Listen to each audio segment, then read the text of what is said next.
So we see that this concept of the categories of Tawheed are found within the Quran and Sunnah. There's a doubt in which some people bring up, and they say that this categorization of Tawheed into three is an innovation, and it's wrong. Where does Allah say that Tawheed is three? Where in the hadith can we find that Allah or the Messenger ﷺ divided Tawheed into three categories? And this argument is false for the following reasons. One, this categorization is taken from something called al-istiqra wa ta'ammul.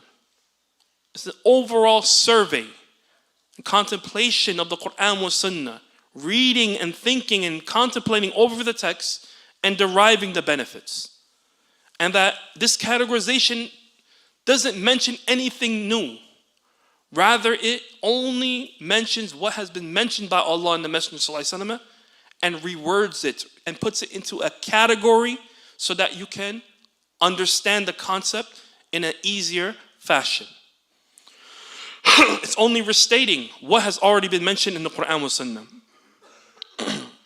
And this is from contemplating the Quran, as Allah Azza wa Jalla commands us to do. Allah commands us to contemplate and ponder over the Quran. He said, Kitab anzalnahu ilayka mubarakun liyadabbaru ayatihi. That it is a blessed book that we reveal to you for the purpose of pondering over its verses. So by making these categories, it's a form of tadabbur al-Quran.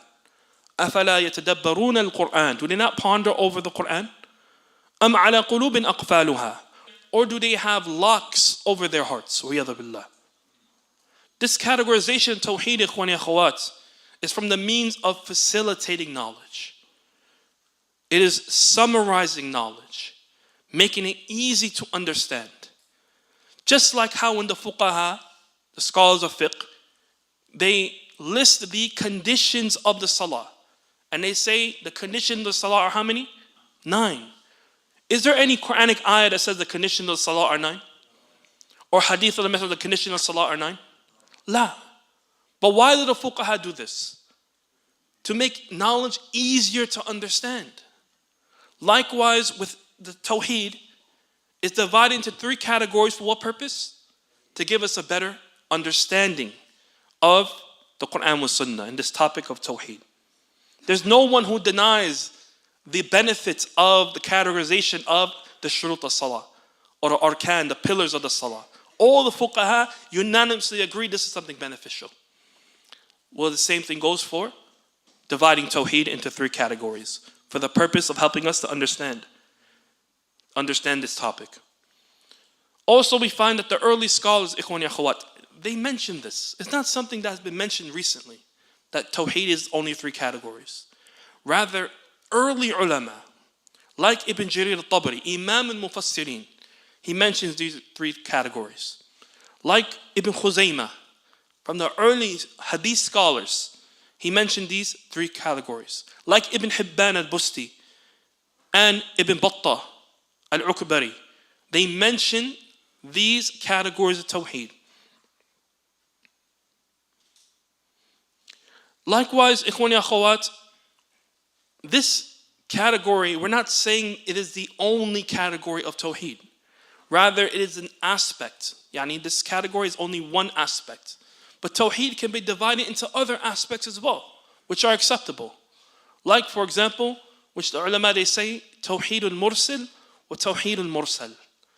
They say the Tawheed is divided into 2. The Tawheed of the one who sent and the Tawheed of the one who was sent.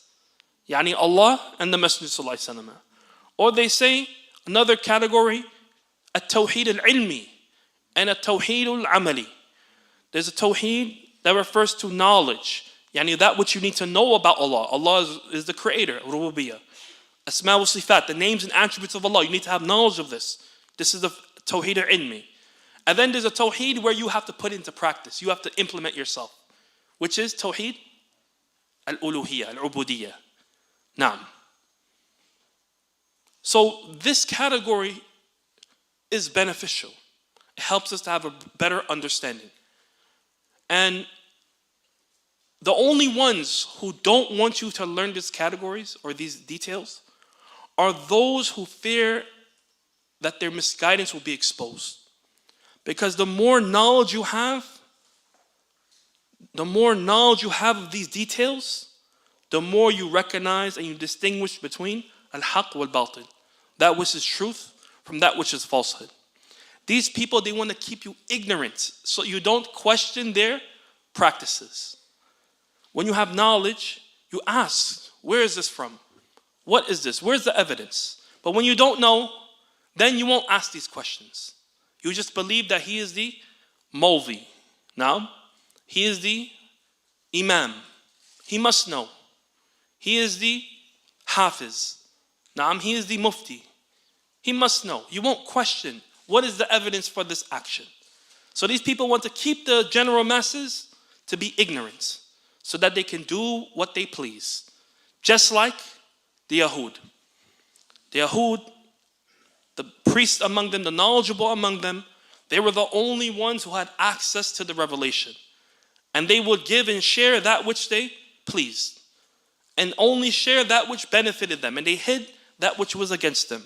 Likewise, the people who run you away from learning about Tawhid and its details, they seek to keep you ignorant so that they can feed you their agenda, their propaganda, their movements. May Allah Azza wa Jalla protect us all. Shaykh Abdul-Razak al-Badri has a beneficial book on this topic of showing evidences why the categorization of Tawheed into three is beneficial. And it's called Al-Qawl al-Sadid fi al-Raddi ala man ankara taqsim al-Tawheed.